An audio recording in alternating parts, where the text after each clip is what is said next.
کو قوم کی ترقی اور استحکام کے لیے انشاءاللہ.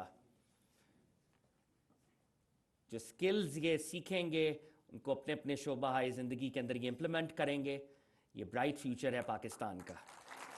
خواتین و حضرات, without any further ado, may I request Prime Minister of the Islamic Republic of Pakistan to address the August House.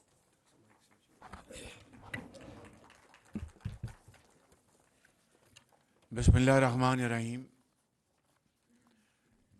محترم جناب رانا محمد تنویر صاحب, وزیر تعلیم حکومت پاکستان, وائس چانسلرز, پروفیسرز, اساتذہ کرام, وزراء, advisers, special assistants, secretary education, Pakistani قوم کے انتہائی ہونہار طلباء و طالبات, سینیٹرز, پارلیمنٹیرینز اور ان قوم کے عظیم بیٹوں اور بیٹوں کے والدین, خواتین و حضرات, السلام علیکم. آج میرے لیے ایک انتہائی اطمینان کا دن ہے کہ اللہ تعالیٰ کے فضل و کرم سے وہ شعبہ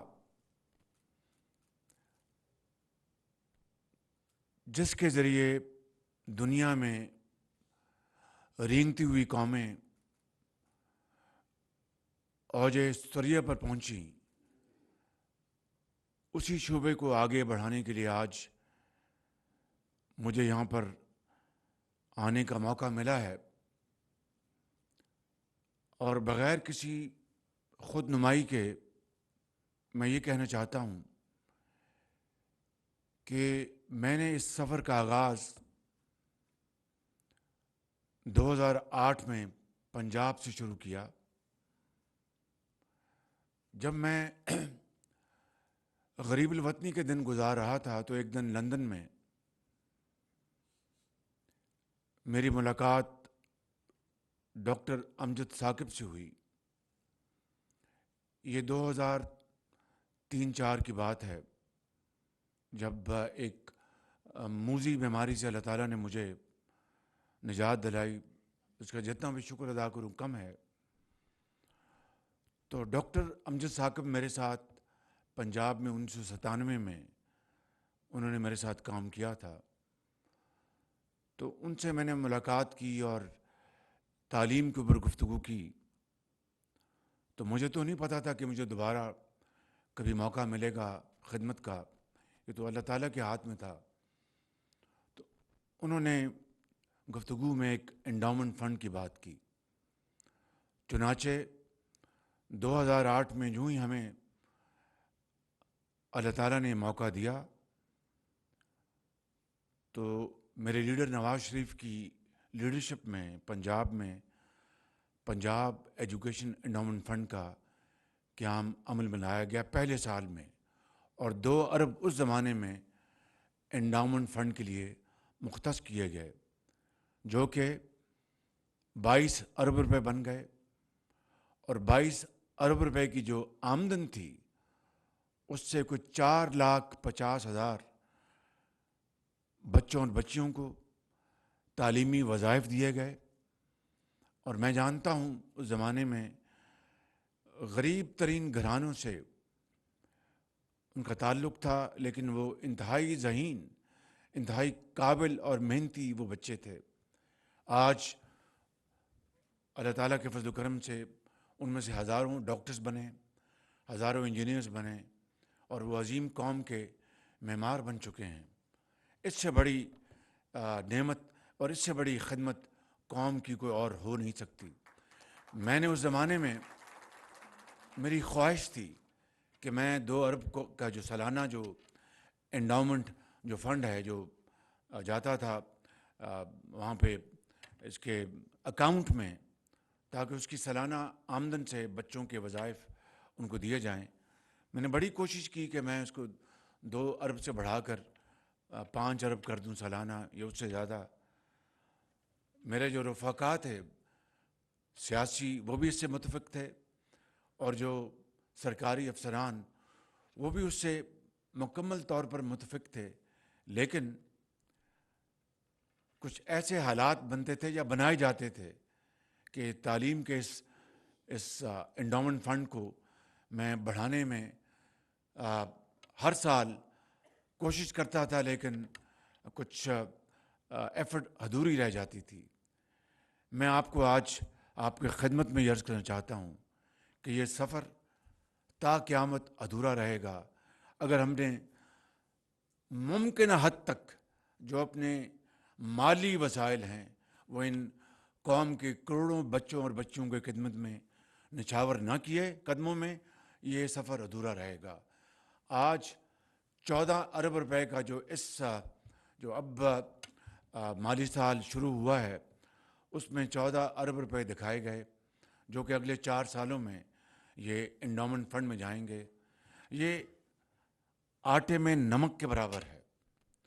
چونکہ ہمارے مالی وسائل اور مالی مشکلات اتنی زیادہ ہیں، ہم صرف اس سال جس طرح بتایا کہ 3 ارب روپے، اور 3 ارب روپے اس سال انڈاؤمنٹ فنڈ میں نہیں جا رہے، اس لیے کہ اگر میں اس کو انڈاؤمنٹ فنڈ میں ڈالتا تو پھر اس کی آمدن تو سال بعد ہونی تھی، یا میں بینک کو کہتا کہ مجھے ایڈوانس انکم دے دیں اور میں ان بچوں کو وظائف میں ان کے خدمت میں پیش کرتا۔ تو 2 طریقے تھے، وہ ایڈوانس دیتے تو وہ ظاہر ہے کہ وہ لون ہوتا، وہ اس کی آمدن جو تھی اس سے وہ کٹوتی ہوتی۔ میں اس تفصیل میں نہیں جانا چاہتا۔ ہم نے فیصلہ کیا کہ اس سال کے یہ 3 ارب روپیہ جو مختص ہے، یہ سارے کا سارا ہم پاکستان بھر کے ان عظیم بچوں اور بچیوں کے وظائف ان کے حوالے کریں تاکہ وہ تعلیم کی زیور سے آراستہ پیراستہ ہوں اور پاکستان کے عظیم معمار بنیں، پاکستان کی شکل بدلیں، خوشحالی اور ترقی کا انقلاب لے کے آئیں۔ مگر میری دعا ہے کہ الیکشن کے بعد جو بھی حکومت آئے وہ 14 ارب نہیں، میں چاہوں گا کہ اگلے 10 سالوں میں وہ 140 ارب روپے مختص ہوں جو کہ ہم اپنے بچوں اور بچیوں کے لیے ہم ان کے حوالے کریں۔ کوئی ڈاکٹر بنے، کوئی انجینئر بنے، کوئی زراعت میں ایکسپرٹ بنے۔ یہی طریقہ ہے، یہی وتیرہ ہے۔ آپ دیکھیں خلیج میں چلے جائیں جہاں پر صحرات ہے، آج وہاں پر آپ کو ایک ایسا نظام نظر آتا ہے کہ عقل دنگ رہ جاتی ہے۔ یہ ٹھیک ہے کہ اللہ تعالیٰ نے ان کو تیل کی دولت سے مالا مال کیا ہے، لیکن ہمیں اللہ تعالیٰ نے اس سے زیادہ ہمیں دولت دی ہے، زرخیز زمین دی ہے، پہاڑ دیے ہیں، پانی ہے، معدنی وسائل اللہ تعالیٰ نے عطا کیے ہیں۔ آپ جیسے یہاں پر خواتین بھی اس قوم کی تشریف فرما ہیں، یہاں پر مرد بھی ہیں، ٹیچرز بھی ہیں، پولیٹیشنز بھی ہیں، ایکسپرٹس بھی ہیں، بڑے بڑے اذہان بیٹھے ہیں یہاں پر، اور جو کہ اس ملک کے اندر ایک انقلاب لا سکتے ہیں، بشرطے کہ ہم ایک راستہ اپنائیں اور اس کے اوپر ہم کار بند ہو جائیں اور شبانہ روز اس کے اوپر ہم محنت کریں۔ تو میں سمجھتا ہوں کہ یہ مشکلات کا سفر بہت جلد کٹ جائے گا۔ یہ جو prime minister Pakistan fund for education جو ہے، میں اس نام سے اتفاق نہیں کرتا۔ میں نے ابھی رانا صاحب کی خدمت میں گزارش کی ہے کہ اگر پنجاب میں تھا پنجاب ایجوکیشن انڈاؤمنٹ فنڈ، آج اس کو پاکستان ایجوکیشن انڈاؤمنٹ فنڈ بنانا چاہیے ہمیں، تاکہ پورے پاکستان کا اس کے اوپر حق ہے۔ پرائم منسٹر آتے جاتے رہتے ہیں، اصل بات یہ ہے کہ یہ فنڈ ہمیشہ سلامت رہنا چاہیے، اس میں اضافہ ہوتا رہنا چاہیے۔ دیکھیے میں آپ کو ایک واقعہ سنانا چاہتا ہوں۔ یہ 2010-11 کی بات ہوگی۔ میں لاہور میں الحمرہ ہال تھا یا اقبال اکیڈمی تھی، مجھے اب یاد نہیں، وہاں پر ہم یہ بچوں اور بچیوں کو وظائف دے رہے تھے۔ تو ایک بیٹی آئی تو میں نے ان سے پوچھا، بیٹی آپ کا تعلق کہاں سے ہے؟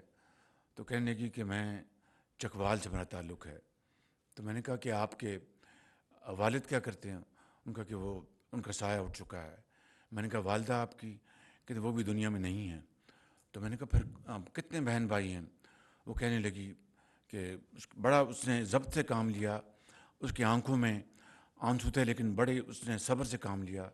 ان کا کہ میں وزیر اعلیٰ ہم 4 بہن بھائی ہیں اور میں سب سے بڑی ہوں اور میں تعلیم حاصل کر رہی ہوں اور دوسرے میرے چھوٹے بھائی بہن وہ بھی اسکول میں جاتے ہیں. تو میں نے کہا کہ کس طرح گزر اوقات ہوتا ہے. کہ ہمارے چچا ہیں وہ ہمیں ہمارا خیال کرتے ہیں لیکن میں نے کہا کیا کاروبار ان کا کوئی کاروبار نہیں. وہاں پر وہ گھاس پھوس کاٹتے ہیں اور بازار میں منڈی میں لا کے وہ بیچتے ہیں اور بڑی مشکل سے گزر اوقات ہوتی ہے. یہ ہے، آپ اندازہ کریں کہ حالات، یعنی کہ زندگی کتنی تنگ تھی اس خاندان کے اوپر. اور یہ ایک بچی کا یہ معاملہ نہیں ہے. اس ملک میں اس طرح کی لاکھوں بچیاں ایسی ہیں پورے پاکستان میں جن کے اوپر زندگی تنگ ہے لیکن ان کے جذبے اتنے جوان ہیں اور اتنا مصمم ارادہ ہے کہ وہ چاہتی ہیں کہ ہم تمام مشکلات کو چیرتے ہوئے ہم ڈاکٹرز بنیں، انجینئرز بنیں، اپنے خاندان کا نام روشن کریں اور پاکستان کا نام روشن کریں. میں سمجھتا ہوں کہ یہ نہ سیاست ہے نہ کوئی اور چیز ہے، یہ عبادت ہے کہ تعلیم کا فروغ. اور اس ملک کو، پاکستان کے طول و عرض میں 4 صوبوں میں، آزاد کشمیر میں، گلگت بلتستان میں، اگر ہم جو علاقے خاص طور پر جو ترقی کی دوڑ میں پیچھے ہیں، میں جناب وزیر صاحب کی خدمت میں عرض کروں گا کہ ان کے لیے آپ ان کو اسپیشل ان کے اوپر اٹینشن دیں، ان کے اوپر فوکس کریں. تاکہ میں جانتا ہوں قبائلی علاقے میں آپ جائیں، میں کل پشاور میں تھا، آج بھی مجھے قبائلی علاقے کے بچوں سے ملاقات کا موقع ملا. ایک نام میں نہیں لیتا، ان کے والد مزدوری کرتے ہیں اور وہ دیکھیں اپنا کتنے ایک فخر کے ساتھ اور ایک اعتماد کے ساتھ یہاں وہ بچہ کھڑا تھا اور تعلیم کے حصول کے لیے وہ ہر چیز کرنے کو تیار ہے، چاہے وہ رات کو اس کو ایک لالٹین کے نیچے پڑھنا پڑے یا جس طریقے سے بھی. تو اگر حکومت وقت اور اشرافیہ اور صاحب ثروت اور وہ لوگ جن کو اللہ تعالیٰ نے بے پناہ نعمتوں سے مالا مال کیا ہے، اگر وہ آگے نہیں بڑھیں گے اور ان کروڑوں بچوں اور بچیوں کا ہاتھ نہیں تھامیں گے تو نہ اس دنیا میں نہ اگلے جہاں میں نہ میری معافی ہوگی نہ کسی اور کی معافی ہوگی. میں سمجھتا ہوں کہ آج یہ وقت ہے کہ ہم تعلیم کے اوپر پوری طرح ہم فوکس کریں اور تعلیم جو ہے وہ جو کہ بامانی ہو، جس کی ریلیونس ہو آج کے زمانے میں. اور وہ ایک ٹیکنیکل ایجوکیشن ہے. آج تعلیم کے شعبے اتنے ترقی کر گئے ہیں کہ ذہن میں اس کو پوری طرح اس کی تصویر کشی ممکن نہیں ہے. آج انفارمیشن ٹیکنالوجی ہے، آج آرٹیفیشل انفارمیشن ہے، آج لوازمات ہیں، چاہے وہ زراعت لے لیں، چاہے وہ میڈیکل سائنس لے لیں، چاہے وہ کیمسٹری لے لیں، فزکس لے لیں. حتیٰ کہ آج زراعت جو ہے وہ جو ہوا میں جو آج کل بڑے ماڈرن گیجٹریز ہیں ان کے ذریعے وہ زراعت ان کو نیچے سے وہ باقاعدہ تصویر کشی کرتے ہیں اور بتاتے ہیں کہ یہ جگہ ہے جہاں پر بیماری پھیل رہی ہے اور صرف اسی جگہ کے اوپر وہ سپرے ہوتا ہے.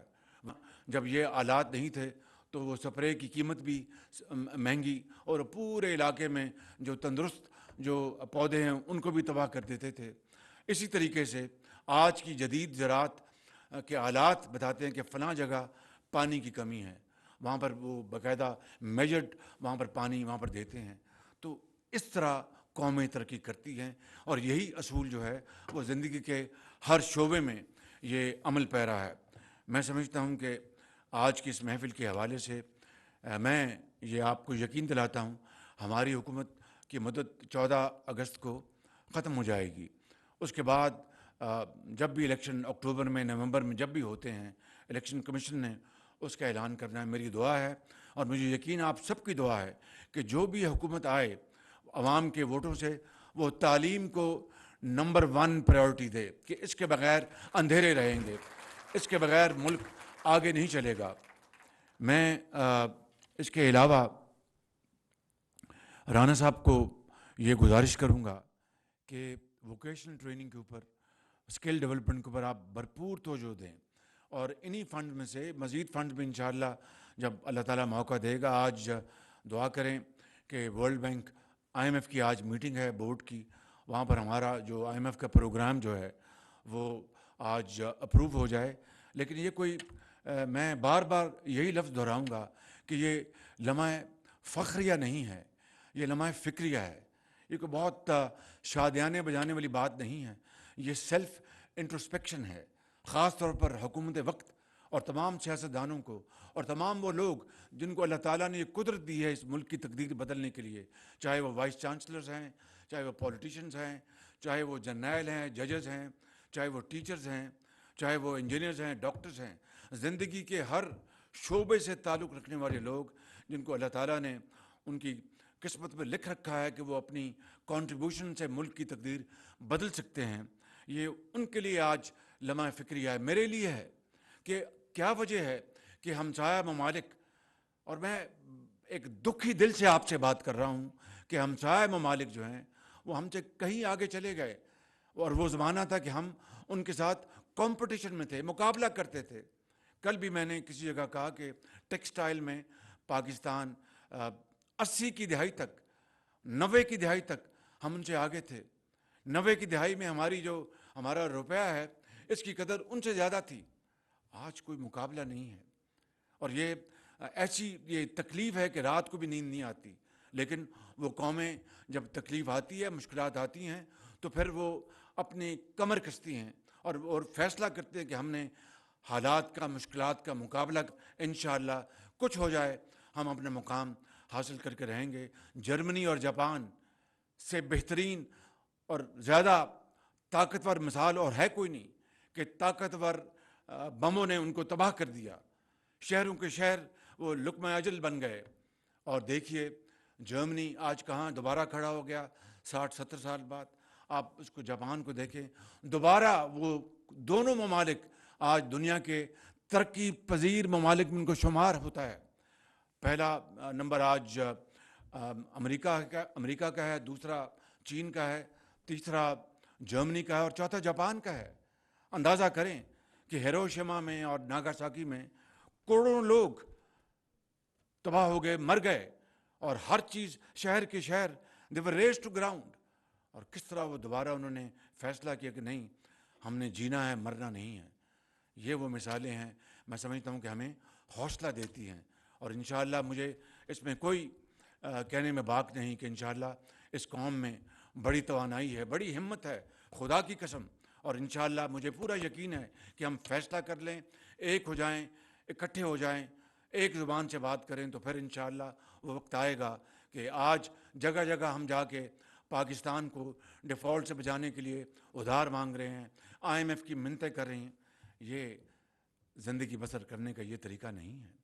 زندہ قومی تو وہ اقبال کا وہ کیا شعر ہے کہ خودی کو کر بلند اتنا, خودی کو کر بلند اتنا کہ ہر تقدیر سے پہلے, خودی کو کر بلند اتنا کہ ہر تقدیر سے پہلے خدا بندے سے خود پوچھے بتا تیری رضا کیا ہے.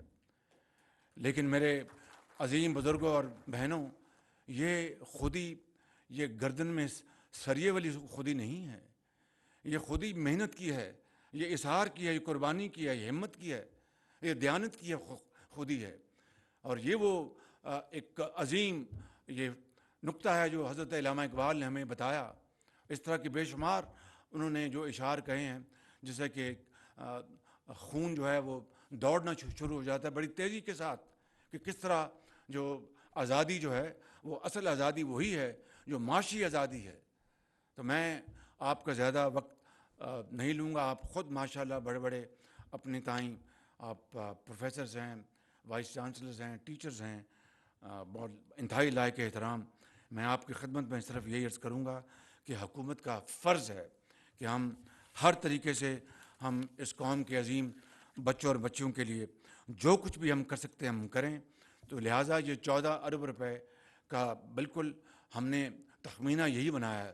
خدا کرے اور اللہ تعالیٰ کرے کہ ہمارے پاس اتنے وسائل موجود ہوں کہ ہم ان 14 ارب کو ہم اگر 1400 ارب نہیں تو 140 ارب ہم کر دیں, تاکہ جس سے کہ اس ملک کے طول و عرض میں تعلیم کی جو نور ہے وہ پھیل جائے, اور پاکستان اپنا کھویا ہوا مقام دنیا میں حاصل کر سکے مشکل ہے، ناممکن نہیں۔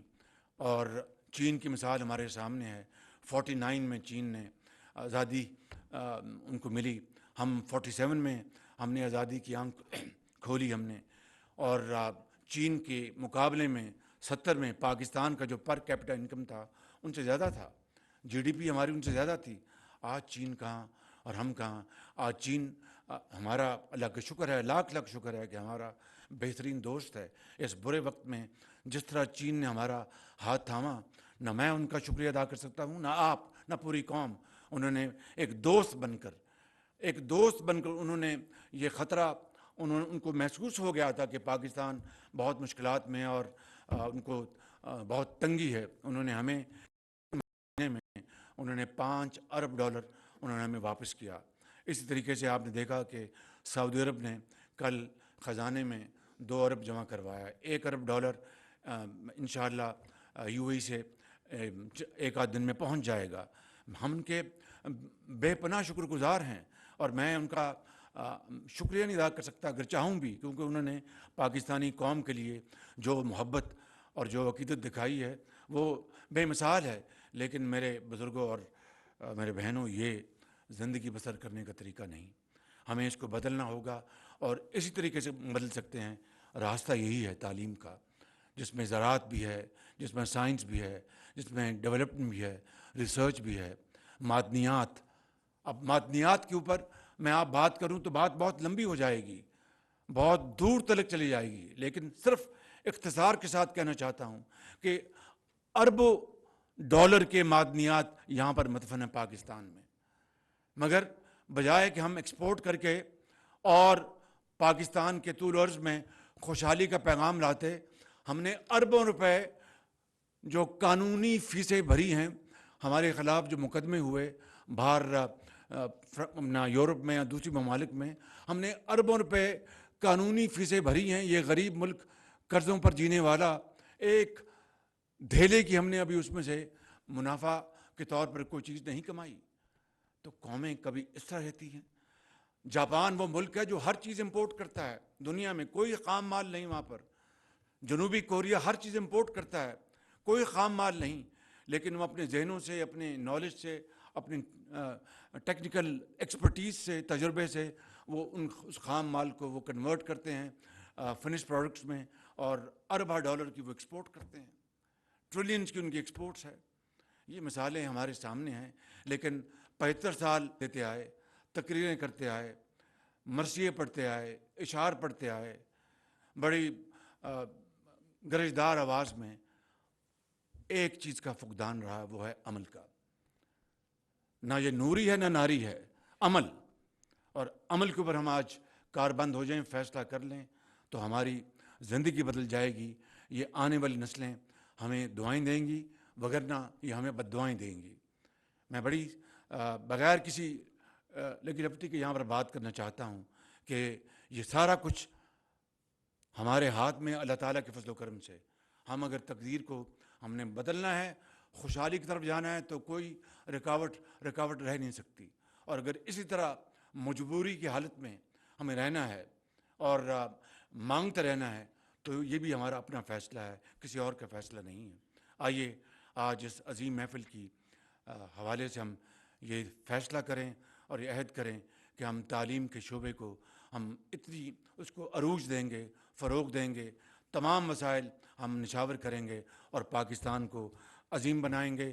میں آخر میں جناب وزیر تعلیم کا اور ان کے تمام ساتھیوں کا، ہماری جو پارلیمنٹیرینز ہیں وہ اس بارے میں بڑی کمٹمنٹ سے کام کر رہے ہیں، اور تمام ہمارے جو سرکاری افسران ہیں، سیکرٹری ایجوکیشن اور دوسرے جو یہاں پر ہمارے انتہائی قابل احترام ٹیچرز بیٹھے ہیں، پروفیسرز، میں آپ سب کا شکریہ ادا کرتا ہوں، اور اللہ تعالیٰ سے دعا ہے کہ انشاءاللہ ہم اس سفر پر چل پڑیں جس کی یہ قوم دہائیوں سے جس کی منتظر ہے۔